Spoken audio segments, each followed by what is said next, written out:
nagte-thank you siya. Hindi ko binasa yung long message niya. Nagte-thank you siya sa lahat ng mga natulong ko sa kanya. Ganun.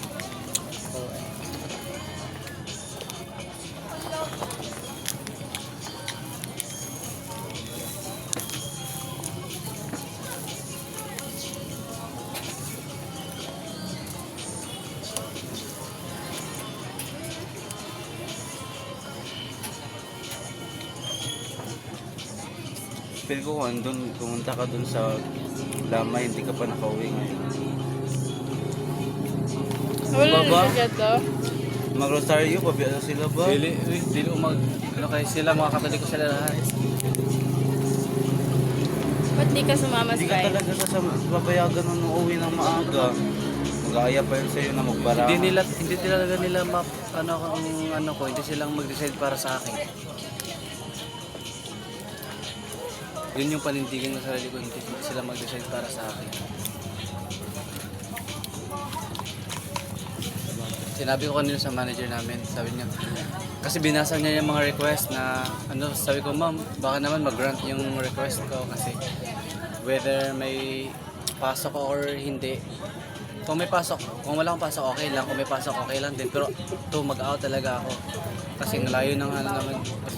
Kahit pa po may pasok ako dyan, tapos mag-out pa rin ako. Parang ganun. But in a good way lang. Yung sinabi ko dun, bukas, sabi ko mag-rest day talaga ako bukas kahit anong mangyari. Chinat ko na si Jobel. Jobel, mag-work ka bukas ha. Bumalik ka na, umuwi ka na dito kasi hindi ko na makakover yung work, yung schedule mo. Sabi niya, bakit uwi ka na ba? Hindi, mag-rest day ako.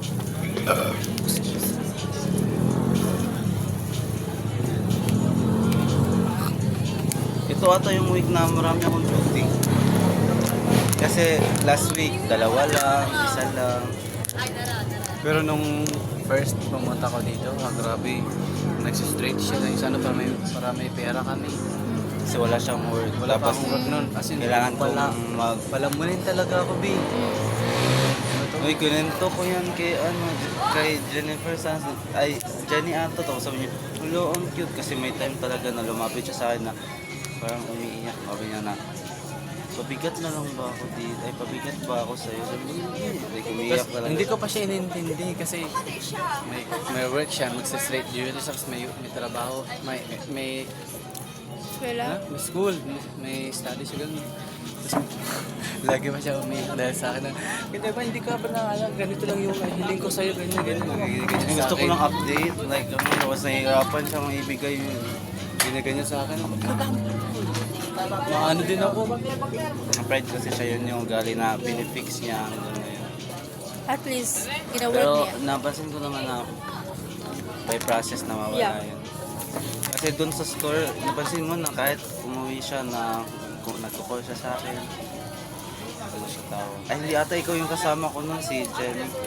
Nung umuna siya umuwi, tapos tumawag talaga siya sa akin. Kasi kahit wala siya sa tabi ko, may feel ko pa rin na nasa call. Sabi siguro niya na, ang corny niyo, ang cringe. Hindi. Umalis kayo. Hindi, okay lang yun. Sabi ko sa isip ko, ganun pala yun. Sabi ni, Hindi ka ba nagka-jowa? Totoo lang. Hindi ka ba nagka-jowa? Situationship, MU, Links lang. MU, Hindi ba uso yung situationship na word nun? Links pa, links, MU, ganun. flirt mo lang din. Doon. Diyan lang ako.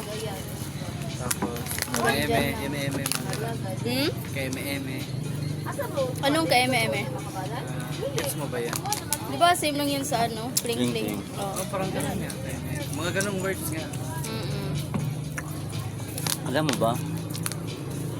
Ma-performance pa kami pero ang dami na lang yung pinagdaanan. Feel ko lang. Parang feel ko mga 1 year na kami. Kasi ano, nag-live-in mo. Yun yung isang reason daw ako. Kaya feel ko marami tayong experience kasi nag-live-in tayo pa agad. Kasi kapag hindi tayo magka-live-in, call lang. Ganun. Kasi hindi nyo pa, ano, agarad na Mas makikilala parang yung masyado sarili. kami nabigla sa mga ugali namin nung nagsama kami. Parang ano kami, ano, yung parang ganun ba? Hindi naman sa lahat ng bagay, pero may